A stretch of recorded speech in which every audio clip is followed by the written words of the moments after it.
Hey guys, in this episode we interview Andrew Pardue. Now, I met Andrew in the 2016 NSCA conference, and he presented to me the findings from his research there, and it was really interesting. There's only been, I would say, like 4 or 5 case studies on natural bodybuilders ever performed, and I believe I'm familiar with almost all the people who were in them. In fact, I coached most of the people that were in them.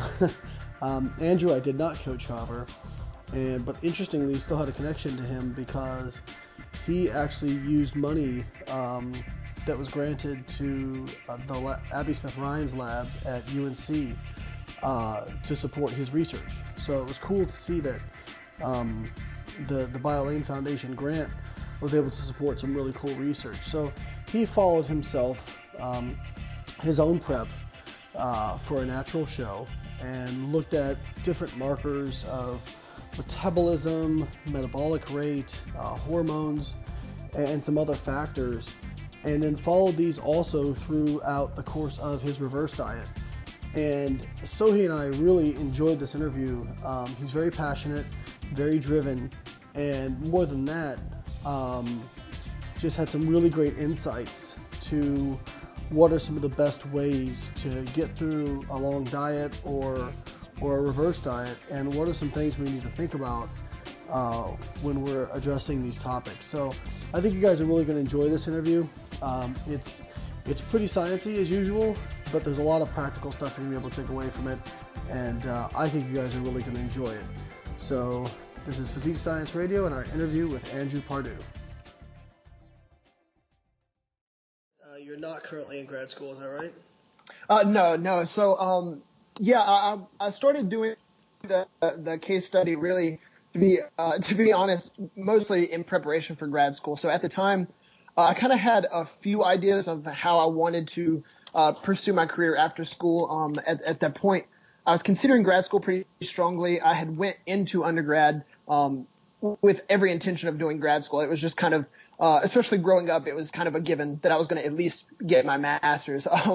So I got into undergrad and was trying to obviously maximize my time there as much as I could.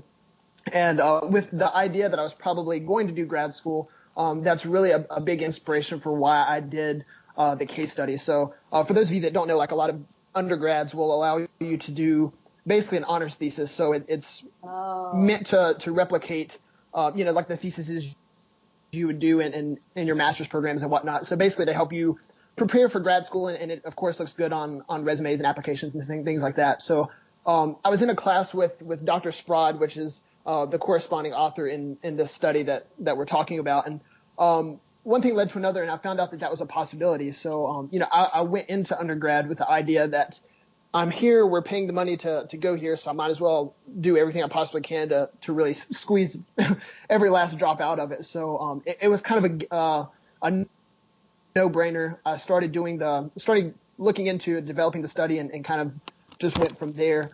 One thing led to another, and after my undergrad, I had some opportunities to work in the supplement industry, which at the time that was one of the options that I was considering pursuing anyway, and it just kind of turned out to be one of those things where it was a really good time to just go ahead and start working rather than going to grad school. And one thing led to another again, and now I am coaching full time, which I found out through some trial and error that that's really what I was passionate about and enjoyed, and I'm sure you guys can. Andrew?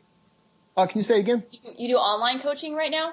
Yes, ma'am. So yeah, I'm converted to doing that full time now, which I absolutely love. And it's one of those things where, which not to digress too much, but it's one of those things where, and I'm sure you guys kind of felt the same way early on, it seems like such an awesome thing to do, but at the same time, I had a really hard time believing that I could do it full time, if that makes sense. It just seemed like it's a newer, I want to say, I feel like in the past 10 years, it's really taken off. And Layne, you were saying Dr. Joe was the first one to kind of pioneer the online coaching world, huh? And then you were also one of the first as well. Yeah, I would, obviously it's hard to say who was the first online coach, who sent the first email to a client, you know what I mean? I guess remote coach would be probably, but yeah, Joe was doing it, because obviously like I was in Florida in undergrad school when Joe was coaching people, and he coached me from a distance. He was in my hometown of Evansville, and yeah, I would say, I guess if I gave myself any credit, it would be that I popularized it by talking about it so much. And I think other people went and said, "Oh, I could do that," and some people have really done it and done it really well, I would say we're kind of in the best and worst of the coaching era in that there's a lot of really bad coaches, but there's also a lot of really good coaches now. That's very true. Like if you, and I hate to use this term, if you do your research, you can for a reasonable price. I mean, I've had to drop my prices over the years just because it's so competitive now. Back in 2013, I could kind of charge a king's ransom for coaching, and but like that's the nature of markets, right? Because when a technology first comes out or anything new first comes out, for example, like remember HD TVs? Like Sohi will know this. Like I don't know how old are you, Andrew? So I just get an idea. 23. I'll be 24 next month. Okay, so when you were like 5 or 6, but when HD TVs first came out, I mean, for like a 40-inch, 1080p or 1080i, it was actually when it first came out. You're going to pay thousands of dollars, and now you can go walk in, get a 40-inch HD TV for like $200, Yeah. Like it's just, and the reason is that everybody makes them, right? Like everybody and their mom makes HD TVs, and so when you have that much competition, it drives down price and it drives up quality because not only have the margins gotten smaller, but they've got to be just as good quality in order to validate that sale. So I think in that way, coaching has really gotten a lot better. Now the downside is that for the most part, it's kind of gone like TV, where the real stars of the industry are the social media stars, because we don't really have TV media stuff for bodybuilding or fitness industry. Yeah. So, It has a lot to do with how many followers you have online. Right. And Right. that translates to how legible or credible you appear. Right. To people, which is not always not always oftentimes.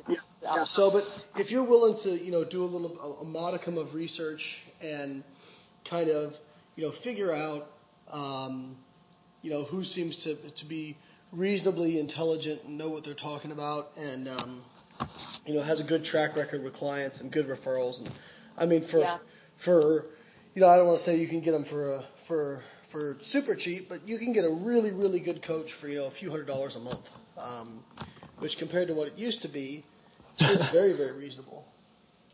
Right. Yeah, Andrew, I know you work with a lot of competitors as clients currently, right? I've seen pictures of you at shows supporting your clients. Yeah, so I do. So it's mostly a contest prep and then off seasons for like the competitive physique athletes. I do some general population and things like that.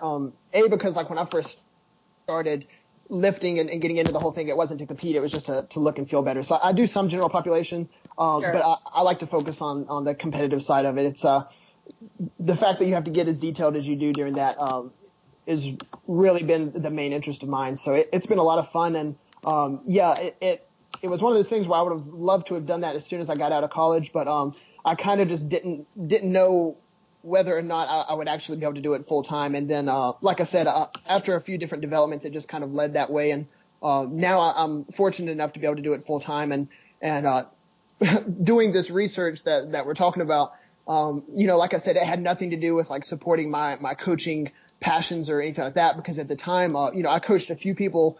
I'll consider it like part-time. I helped some people while I was in college, but at the time I didn't expect that I would be doing it as my full-time career. It's just I knew some case study researching was becoming more popular for the sport and loved natural bodybuilding. So it was just kind of a natural fit. But now that things have developed how they have, I'm even more happy that I went through it all. For sure. That's cool. Yeah, Andrew, you know what I love about all of this with the popularity and online coaches and whatnot? Yes, there's a very low virtually no barrier of entry to become an online coach. You really have to do what I see a lot happening lately is someone does one show and then all of a sudden they call themselves an online coach. Or maybe they don't even do a show. Yeah. Decide that, they're not qualified, they don't have certifications, but they just go for it. But at the same time, I'm also seeing, I would say a slower rise, but still a rise nonetheless, in online coaches who are also very much immersed or at least very interested in the scientific research side of bodybuilding and fitness and nutrition in general.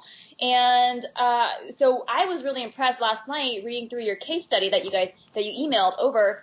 And from what I recall, you followed a one bodybuilder, 21-year-old male bodybuilder for 13 months, right? And you took measurements, physiological measurements at 3 different time points. Is that right? Andrew, just who might be that 21-year-old bodybuilder? Yeah, that's what I was going to say. The funny part is, I designed the study, obviously with help with colleagues as well, but designed the study and was also the case study participant. So I was. Okay. Okay. Plot twist: he is the Matrix. Yeah. So I would say too, before I forget, that's one thing that I think, honestly, I had people ask me early on, like, would that be considered a conflict of interest or anything like that? And I would always say, I would always say no, because I didn't really have anything to gain from the data that we collected. Whether my hormones changed one way or another, I had nothing to gain from it. It was just data that was helpful for other people. But then also, and really quick, for the purpose, of people, maybe students who wanted to get involved in research later on, is this something for a case study? If you are your own subject for your own paper, is this something you have to disclose to the IRB? Yeah, so that's another thing that was really interesting, because obviously at this point I had done no research whatsoever other than just looking up studies. So the whole thing is a super good learning process. And I would say for anyone that's like looking to go to grad school, getting into some of this stuff during undergrad, is definitely going to help shorten that learning curve. So yeah, with the IRB, it was I had to disclose that. I had to do a written agreement, basically accepting what was going to happen and acknowledging that. And then, also with the DEXA scans, I actually almost didn't even get the DEXA into the study because, for anybody that doesn't know, DEXA scans are a really accurate body composition tool, but it emits like a very small amount of X-ray emissions. So I had to go through a whole another special thing and get signed off through a doctor to get the DEXA scans 3 times during the study. You had some hoops to jump through. Can you say that again? I'm sorry. You had some hoops to jump through to make this happen. Yeah. So and then obviously, like, at that point, I'm young now, but I was even younger then. So like I'm wide-eyed and like super nervous about the whole thing and afraid like something's not going to go through or whatever. So the whole thing, you have to go through an IRB committee meeting where they ask you questions, and that basically determines if the study gets approved or not. So the entire time, I feel like I was being interrogated by like the FBI or something because I was so nervous. So yeah, definitely some hoops to go through and acknowledging that I was kind of doing both roles. But I think that's one thing that really makes these case studies more accurate and like more reliable in the first place, because when I first started, I had people asking me why I didn't get more people involved and either do a study among different universities and get people prepping at the same time. That way I have more, a bigger population to go through. But, people also didn't take into account how much you had to overlook in the study. We had to make sure I was hitting the diet every day. The big part being the reverse diet. Most people blow their reverse diet or don't even do it in the first place. And, for me, even myself, in the reverse diet, like, it was obviously the hardest part of the entire thing, and making sure that I stuck with that. That way we actually had reliable information. But for me, playing both roles, it helped because I knew if I screwed up the reverse diet, it was going to screw up the study. So I had like the best accountability. Yeah, it was the best accountability anyone could ever have, because at the time I thought this was going to be, a big factor in grad school acceptance or not. So in my head, like, there's no going off the plan. So it definitely helped being on both sides. But I don't know how I did it all, because looking back, I'm like, wow, that was really stupid. But I'm glad that That's all right, man. You're talking to the guy who started up a full-time business when he was doing his PhD. So Yeah, people do crazy things in college for crazy sure. things, man. Well, when you're passionate about something, that's what you do. Yeah, for sure. So okay. So let's talk about the study. So, how long was your prep? How long did you follow post diet? And what measurements did you assess? Yeah, so the prep started in November, and this was like 2014. So that shows people just how long it takes to really do a study and then actually get it published. So November 2014, and then I ended up competing in 2 shows, June of 2015, and then had like a 5-month reverse dieting period. So the total from start to finish was 13 months. During that time, I did blood work every 3 months, basically November, February, June, and then 2 times during the reverse diet. And then it was, like I said, it was really interesting being the participant too, because I was able to see exactly how my prep went and not just someone else's. So it wasn't just data that I was seeing. But we did everything from blood work, which obviously helped us see like how the hormones changed throughout the study, sleep quality with a Pittsburgh Sleep Quality Index, which is basically you score different factors that the questionnaire has and tally it, and it kind of gives you an idea of how someone's sleep quality was from month to month. We did an actigraph, which is sort of like a Fitbit. You wear it while you sleep, and it shows you how long it took you to fall asleep, how many minutes total you were sleeping, a bunch of different stuff like that, how many times you woke up at night. We did that monthly. Bod Pod and DEXA. Bod Pod was once a month because, obviously there's no issues with that. So you can Bod Pod as many times as you want. DEXA, we basically did when I started the month of the 2 shows, and then at the very end of the study, just to kind of show a before and after type thing. Resting metabolic rate, we measured that with like a metabolic cart where you basically lay down for 30 minutes and turn off all the lights and have to have this thing in your mouth. And it gives you a pretty good idea of how your metabolic rate changes. And then we did a Wingate bite test once a month as well. Oh, those are hard.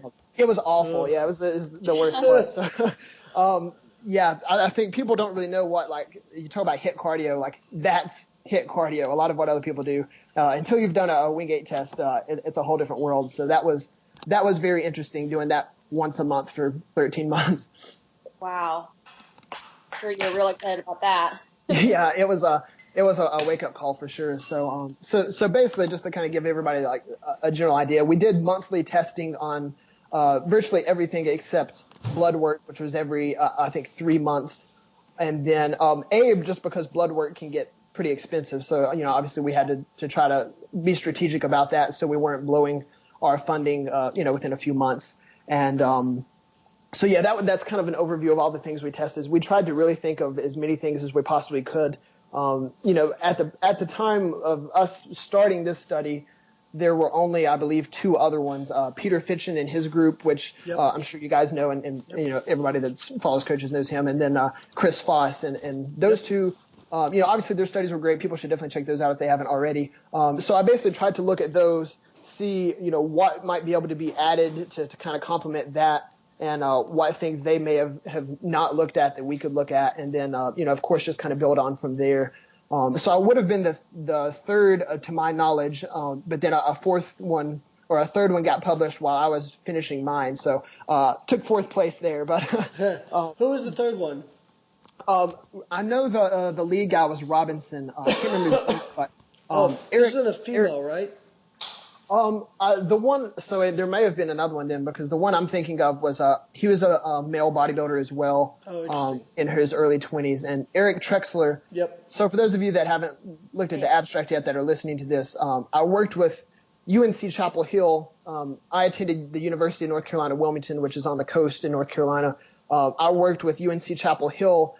Basically just to make sure that the study was really solid and I wasn't leaving any gaps and things like that. And through that's how, Layne, obviously that's how, we kind of first came in contact, because the Layne Foundation was able to fund the research and make it all happen. So Eric Trexler and Dr. Abby Smith-Ryan were 2 people in the exercise phys department at UNC Chapel Hill that really helped throughout the entire process. And they actually helped with the other study too. Like I said, I think the lead researcher was Robinson, and it was somewhere in the UK if I'm not mistaken. So now I think there's at least 4 that I can think of, and there may be other somewhat similar studies out there. So it's cool to see it developing the way it is, and these case studies are becoming more popular, which I think is going to be really helpful, obviously, for athletes and whatnot to really make sure they have a full understanding of how everything is going to typically develop over a prep, and especially, I guess that's one thing we can talk about later, but especially how long it took me for my hormones and everything to kind of bounce back. That's even more. Yeah, it took by month 13, right? You said I think it said something like your RMR or something had still not returned to baseline after your show. Yeah, so my RMR hadn't returned quite yet. My testosterone hadn't returned quite yet. Thyroid, T3, T4 was almost back to normal. My Wingit hadn't returned quite yet. I believe I was still a little shy there. Yeah. Everything else, sleep had actually gotten a little bit better, but that was somewhat because the school semester was kind of winding down, and obviously the reverse diet helped as well. Yeah. So what I love is that people like you, Andrew, are really helping to expand the area of research in the world of bodybuilders and competitors, especially I feel like lately the competition world has been blowing up over the past several years, and everyone, wants to compete at least once. It piques their curiosity, and for there to be research out there for us to better understand what actually happens when you go through, because prepping for our show is really hard on the body, and I don't think people realize just how difficult it can be, and how long it could take the body to recover from a contest prep. But Andrew, I want to ask you for the specifics of your diet and training, who handled your calories and macros and training program specifics? Yes, I'm super glad you asked that. So Cliff Wilson, another really good prep coach out there. I had been working with Cliff since basically going into freshman year of college. So I worked with him basically 3.5 years through college, and sponged up as much knowledge as I could from him. And during that time, so I had him handle. I just continued hiring him basically throughout college, and we had become really good friends, and we're still really good friends to this day. So he handled my training and my diet and my cardio at that point. So that was really helpful, because if I would have tried to do that by myself too, on top of everything else, I would have probably had a meltdown. So that was really, really, really, really helpful to have somebody else kind of in my corner and helping me make sure I wasn't doing anything too crazy, and really keeping an objective eye on everything. Yeah, I think it's impossible to be objective when you're competing. I noticed the body dysmorphia gets pretty severe, and it's even if you're an accomplished coach yourself, it's really hard to coach yourself. Yeah, I can speak to that. Totally. I can speak to that. I mean, in 2010, I did my own prep, and I would say that for a natural bodybuilder, I probably carry more muscle mass than most. Like, I'm a pretty muscular guy on stage, and I got to the point where, I basically panicked because I was coaching myself, and I just went into the mode, and I think everybody's had this, where, I don't care if I eat nothing, I'm just going to, be as lean as I can. Yeah. And, I was eating 80 grams of carbs a day and 40 grams of fat in the last 3 weeks before the show. Wow. Which is pretty darn low for somebody with just under 90 kilos, or sorry, about 85 kilos of lean body mass, or 87 kilos of lean body mass. That's a pretty low amount. And, I probably did not need to get that aggressive. That was probably actually counterproductive for me. But I was convinced I had to do my own prep, because at that point in my career, I just finished grad school. I wanted to show that I could do my own prep, really well, and be good for my coaching business, which it was. But I think if I'd had somebody to tell me what to do, it would have gone much more smoothly. And I think, if nothing else, I could have ended up being, low calories still. However, I think I would have felt better about getting there. I think just having that stress off of you, of somebody of you not having to wrestle back. Well, I was up today, but I was down yesterday. Should I drop calories? Should I do more cardio? Because what you end up doing is chasing your tail, because you'll drop calories, then you'll weigh in light and you go, oh, you know what, I need a refeed, and you can just end up going around in circles. So like I used to I like what Mike Toucher says. He's a powerlifter, but I think it's very applicable for bodybuilders. He says whenever he thinks about making a change to his training, or and I think this could go for nutrition too, he makes himself wait a week and still if he sees if he still feels the same way. That's a good point. I'm like, that's really hard to do, but I think it's a good rule if you're going to try and coach yourself, So I think that there's real value there. But and what sounds interesting is it sounds like he was. I think the point to make here as well, and I think when we get in the data, Andrew's going to probably support this, is even if you have a really great prep coach who keeps you from doing crazy stuff, to get as lean as you need to get, you are going to feel like trash. There's really no way around that. I mean, even Alberto Nunez, who is able to diet on 400 grams of carbs a day, he still feels like trash by the time he gets lean enough because for him, that's low, And that's why I always tell people, low carb, low calorie, it's a relative term. If your maintenance, if your BMR is 4,000 calories, well, 2,500 isn't low for me, but it might feel low for you, because based on your BMR, that's low. So, I'm going to be interested to see whether my hypothesis here supports what Andrew's going to tell us. No, I'm really glad you mentioned that because it's kind of like whenever I was, developing the study and whenever we were going through it, that's one thing I kept thinking of is it's not something that you can really put in the study because it's a subjective thing to say, like who's to say, this guy's a better coach than this guy or whatnot. It's, people are going to have their opinions, but, we were following very, scientifically backed, strategies and clips. Like I would trust, wholeheartedly, with my prep. Obviously, it's one reason we work together. And so we were doing things, quote, the right way. And things were awful during the end of prep, and things really got pretty tough. So it's pretty easy for me to think, holy hell, this was pretty crazy. And we were doing things the quote right way. So these people that are doing these, crazy restrictive diets and cutting carbs down to near nothing from the very get-go and doing hours and hours and hours of cardio unnecessarily. Just imagine if they were able to do some of these measurements throughout their prep, just imagine how much worse they must feel and some of their testing is showing up. But, I couldn't even imagine even more so then. And you were, Andrew, during this time, you were a full-time student. Is that correct? So, I was doing so just to give everybody a little bit of an idea, I graduated from University of North Carolina, Wilmington with a BS in exercise science, and then I actually did minors in chemistry and entrepreneurship. So then I picked up this honors thesis to do, and at that point I was coaching just a few people, and then I was also working with within the sports nutrition industry as basically an assistant sales director and traveling around quite a bit doing that, and it made for a pretty busy time, but that was on purpose. Obviously, if I was going to be in a university and have the chance to do that, obviously I wanted to squeeze every possible amount of development I could out of it. So that's kind of what I was doing. I ended up graduating with that, and like I mentioned, this was my honors thesis that I kind of tacked on, which I wouldn't have had it any other way. I'm really glad, and everyone says the college they went to is like one of the best colleges, but I would definitely recommend UNCW if anyone's looking to go to a solid college for something along those lines.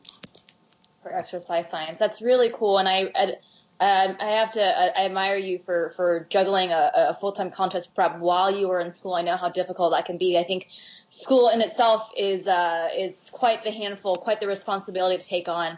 Can you talk a little bit about some of the most notable physiological changes you went through? And also, I don't think it was discussed in the case study, but I would like to know, and for the listeners as well, how did you feel physically and psychologically going into the contest and then in the aftermath? Well, first off, thanks for the kind words. I definitely appreciate it. And that's one reason I was excited to do this podcast, because I know you both have, I'm not telling either one of you guys anything you don't already know. So it's nice to kind of link up with like-minded people. Yeah. So yeah, thanks a lot for that. But, I would say, as far as some of the most notable things, whenever people look at this abstract or even, get the full PDF online or whatnot, my sleep, one of the big things on the study that I really wanted to look at is sleep quality, because we know the deeper people get into prep, almost always they have a lot of sleep issues. They'll wake up more, they won't be able to sleep quite as much because things are disrupted so much. So in my mind, the sleep was going to be this huge, new, very unique thing to this study that was really going to make sure it gets published. But unfortunately, my sleep was trash basically the entire 13 months. I think I did the numbers, and I didn't average any more than 5 hours and 45 minutes a night the entire 13 months. So it was a busy time. So unfortunately, that alone, I would dare say, caused some of this data to be a little bit skewed, because my cortisol levels, I did morning testing, and the reference range for my age and gender or whatnot is 6.2 to roughly 19.4 is what you should be averaging. When I started the study, I was at 25.2, so I was up almost 6 points from what the top end of quote normal is, and that pretty much didn't decline the entire 13 months up until I think towards the end of the study, it finally dropped a little bit because school was finally finishing up. So, I would say one of the really notable things was just, obviously, we tell everybody, whether they're in the off season or dieting, but then especially if they're dieting, if your sleep's really screwed up, you can expect a lot more weight stalls. Your energy levels are obviously going to be kind of crap. It can really spike ghrelin and whatnot.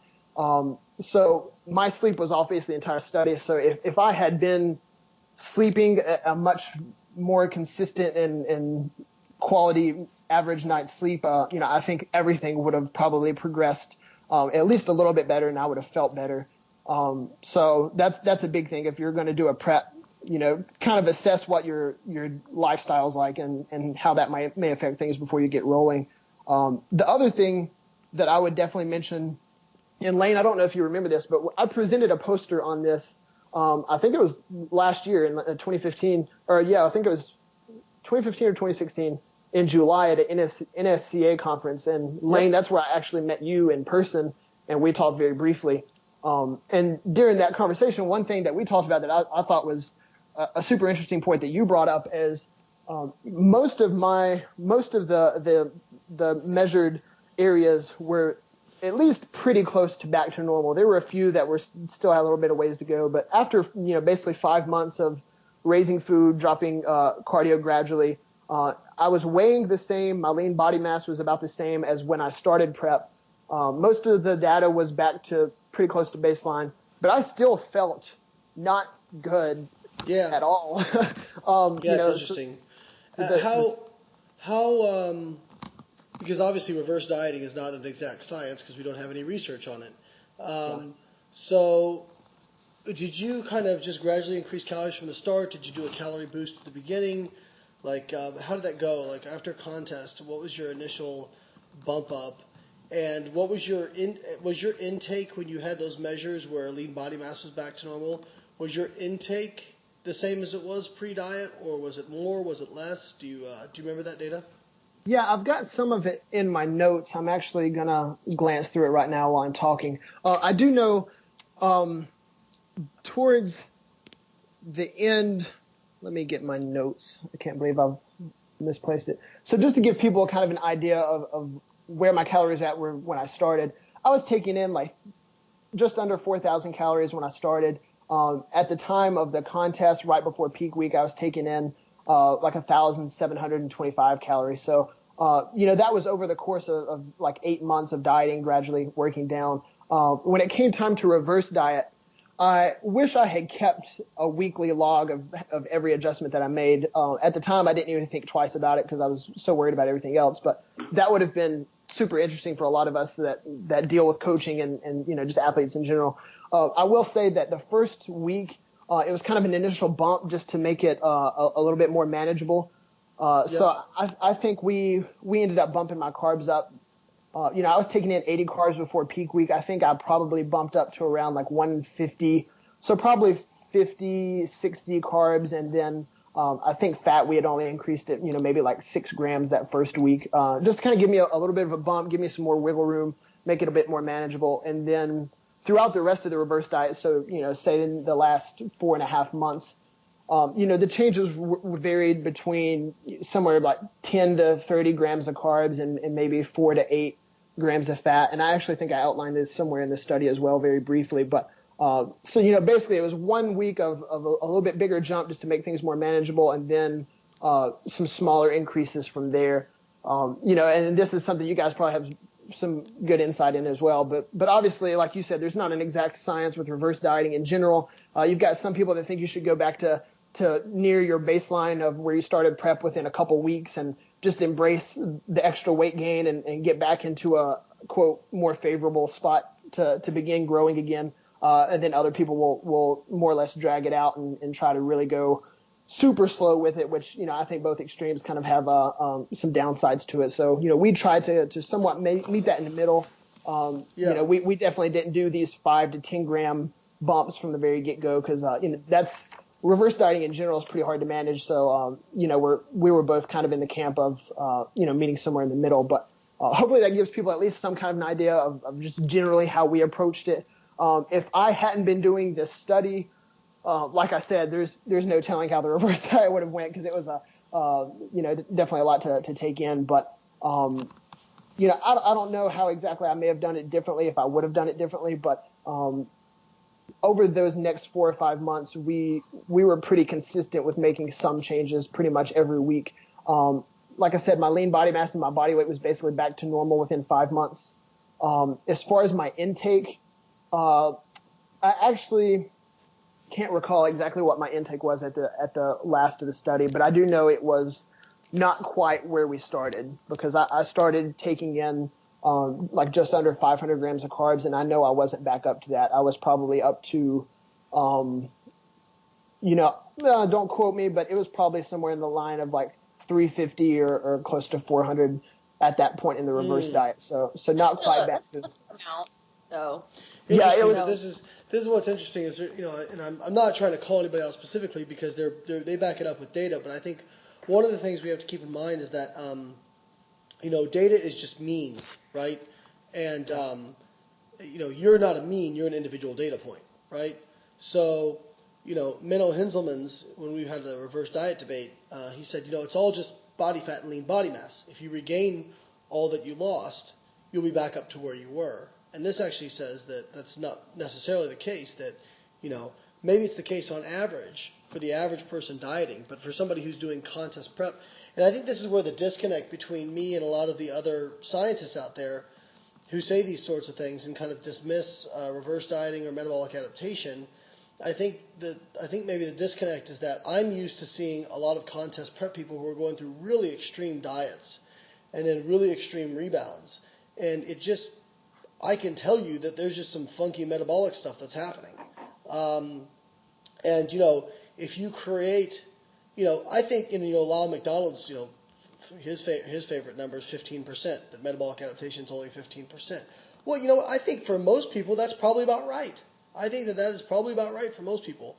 But I think if you push extreme restriction, I think you're going to probably get a more extreme adaptation.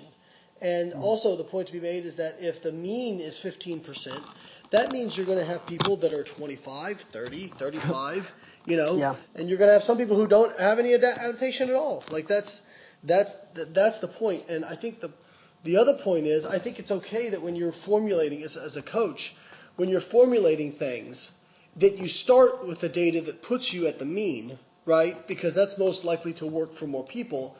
But then based on how the individual responds, that you're going to adjust that more out towards the outliers. Because at the end of the day, who gives a damn what the mean says if that mean is not creating a positive response for you?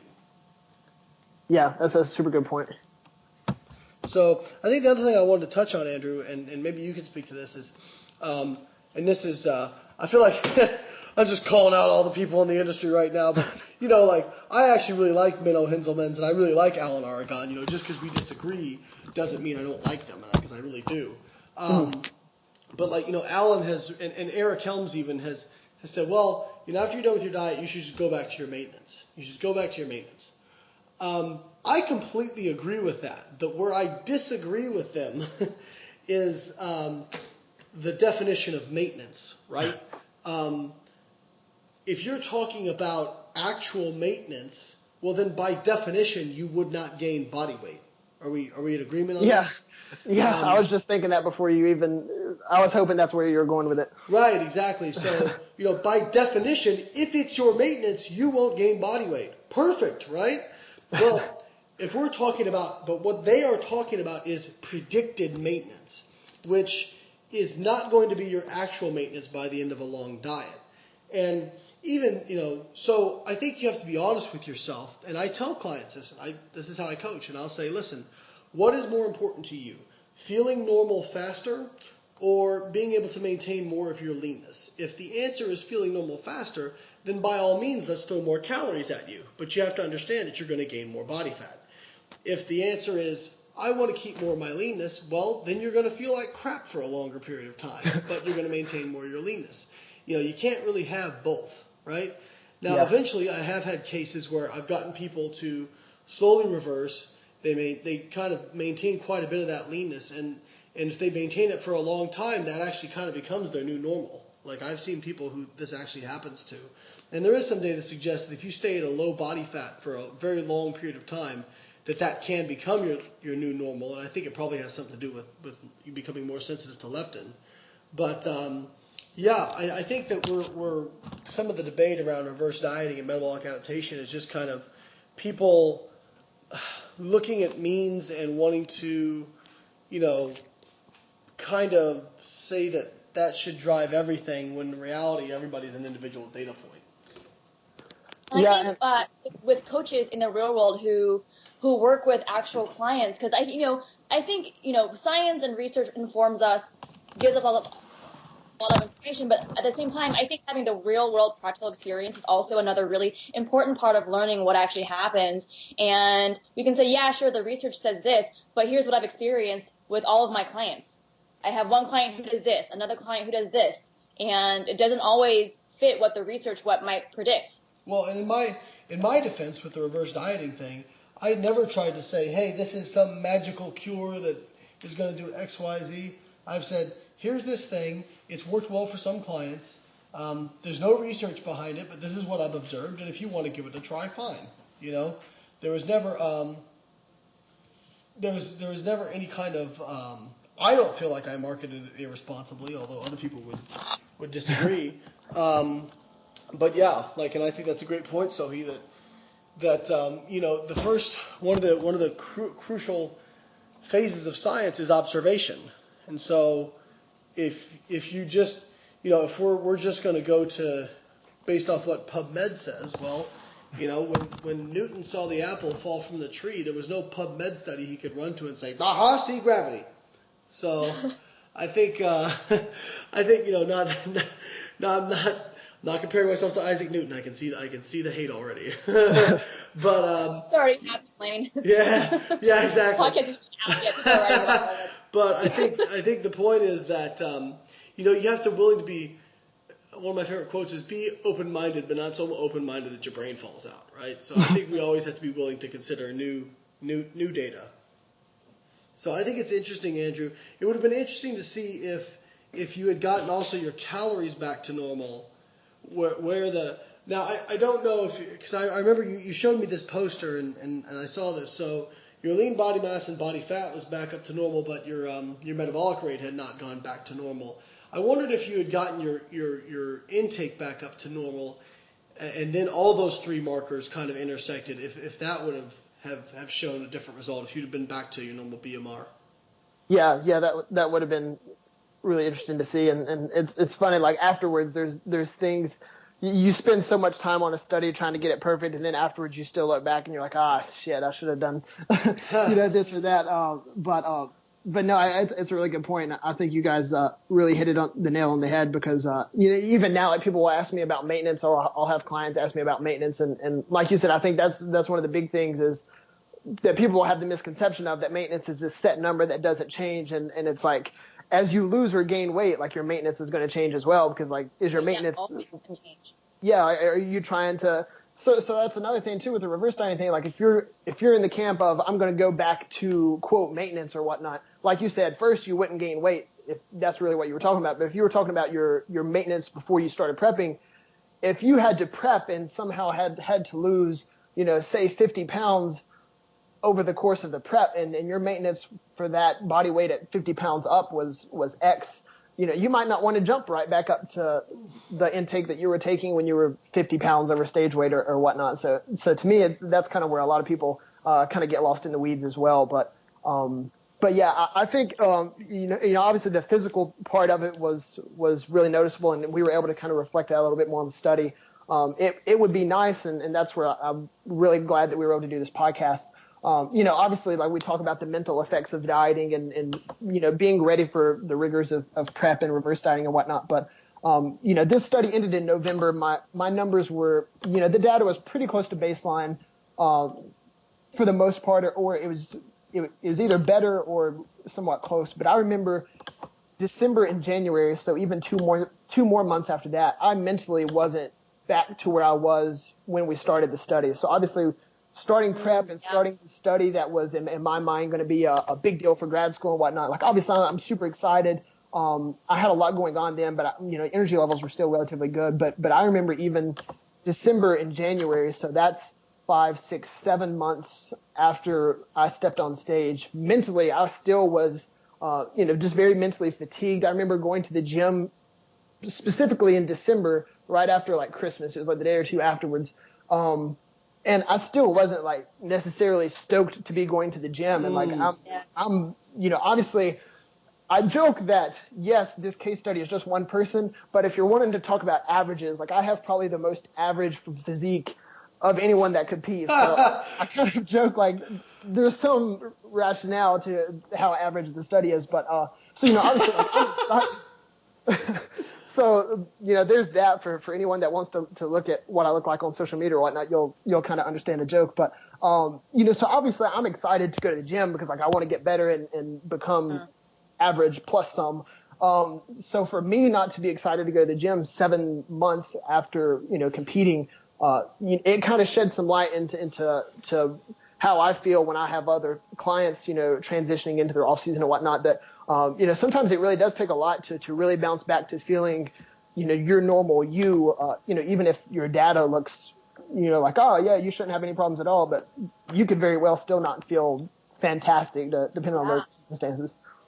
So Andrew, I want to bring up 2 points. So one, I know you mentioned this a little bit ago, and I want to go back to it because I think it was kind of glossed over and it's worth discussing a little bit more. One is you mentioned in passing that you had an 8-month prep. This flies in the face of what most people think is normal, which is 12-week prep, which is 3 months. And I don't think people realize how long you need to diet down for in order to get contest lean. So you did an 8-month prep. And my second point is I want to know more about so I'm interested in the psychology of eating behavior. So my question for you is, how did your food neuroses and overall paranoia and obsession with your body image, with dieting, with food in general, how did that change throughout the course of did it get worse, which is what would be my guess, throughout your contest prep? And then did it continue, and I know you touched on it a little bit, did you continue to have issues with food after the show was over, and for how long?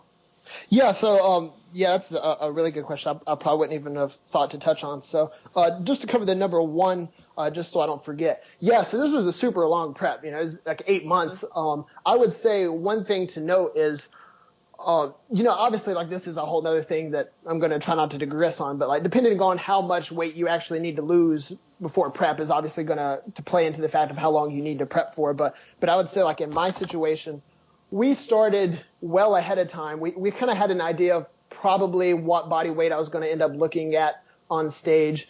So, we had a pretty good idea. And like Cliff's, it wasn't his first rodeo, so like I had him to kind of give me some insight. So we started well ahead of time with the thought of, unless something crazy happened, like this is going to give us plenty of time. That way.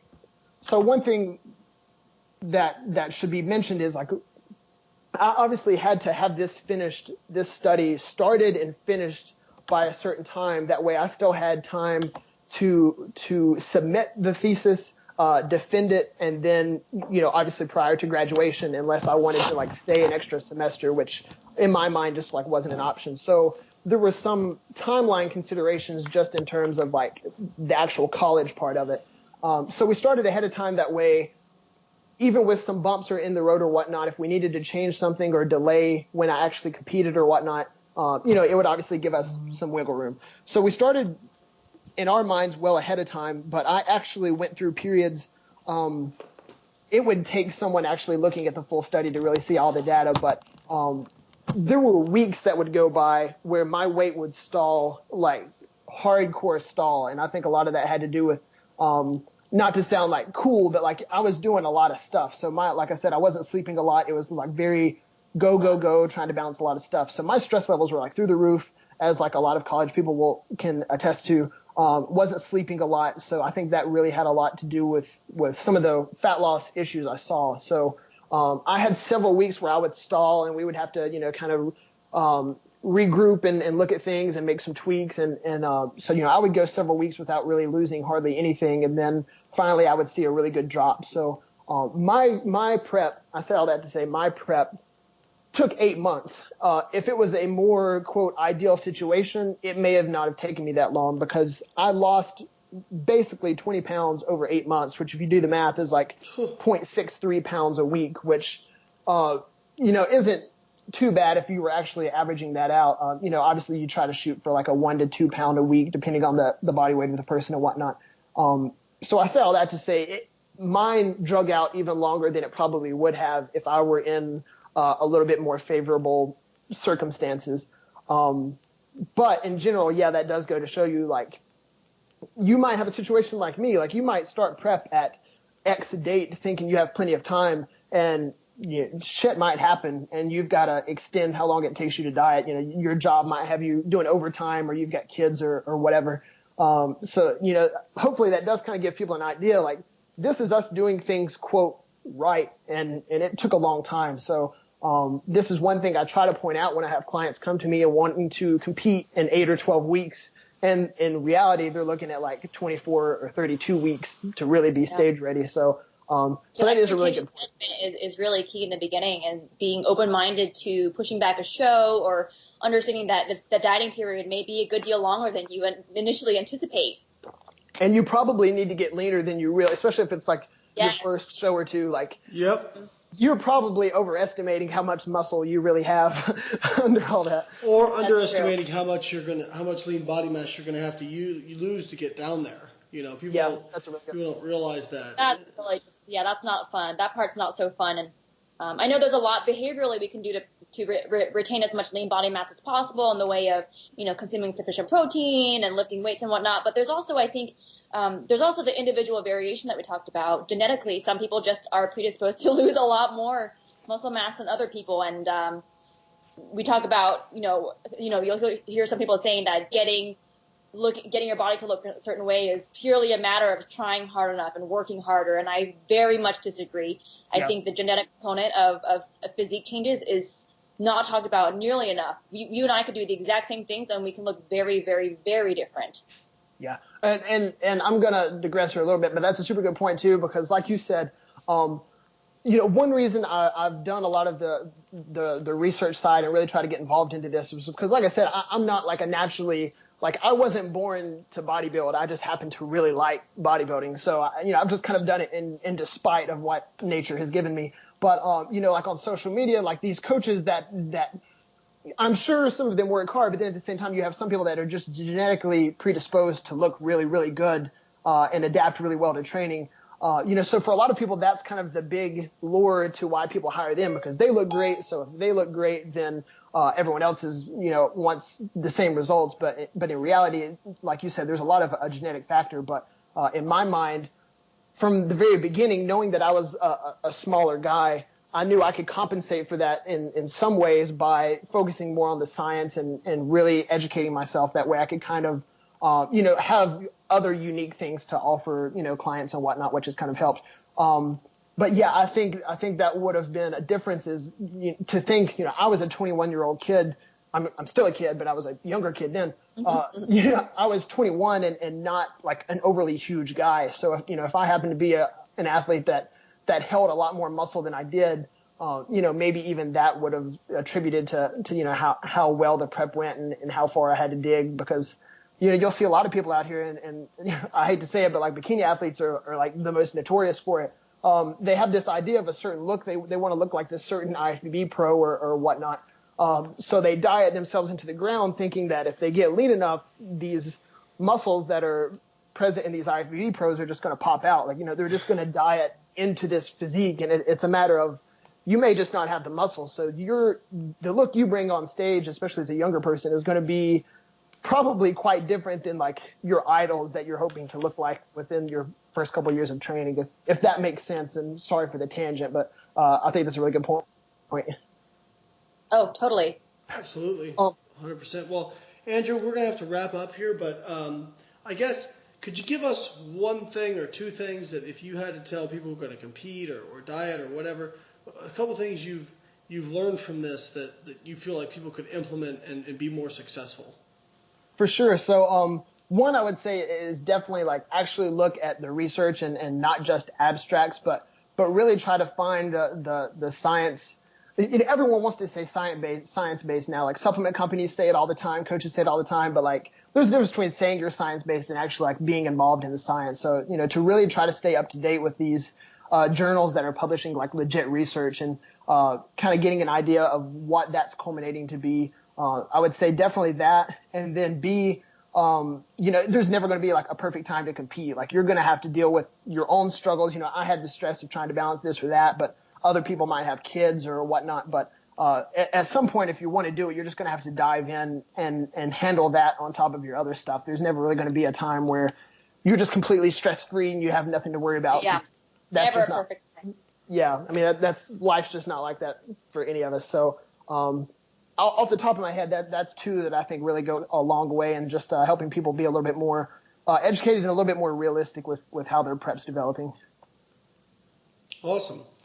Well, Andrew, a minute to pimp yourself. If people want to learn more about you and your coaching services, where can they go to find out about that? Yeah, thanks a lot. So on Facebook, I'm just like facebook.com/Andrew, N as in Nathaniel, because that is my middle name, Pardue, Pardue. My Instagram's the same, Andrew N. Pardue. And then obviously if you want to look on my website, I have some client photos and some more information, and that's just apfit.net. So yeah, definitely check me out. And definitely before I go, I just wanted to say thanks again, guys, for having me on. It's definitely been an honor. It's very cool to obviously be following you guys for quite some time. And then, to now be able to kind of collaborate on this has been really cool. And the Layne Foundation, making the study possible in the first place, it's definitely just been a very cool experience that's definitely taught me a lot at the very least. That's awesome. Yeah, Andrew, thanks so much for being here. I am super impressed. You're very well-spoken, extremely articulate. It's clear that you've done your research, you know your stuff, and I think you're a really positive contribution to the industry. You're going to make me blush, but thanks a lot, guys. I definitely appreciate it all. No, I think me and Sohi are the same way. I'll wrap it up on this. That, like, we, even though, we're basically competitors, in this industry, competition isn't necessarily a bad thing. And, I'm actually really happy that there's so many good coaches out there and they're interested in science. So, yeah, Andrew, we're really happy for you. And, guys, I would recommend going and checking out Andrew. Of course, Sohi and I also offer coaching services. Shameless plug. And I think all three of us would feel comfortable recommending each other to clients. So, sure. Yeah, for sure. Yeah, man, thanks for joining us, and best of luck in the future. Hey, thanks a lot, guys. All right, thanks, Andrew. Bye.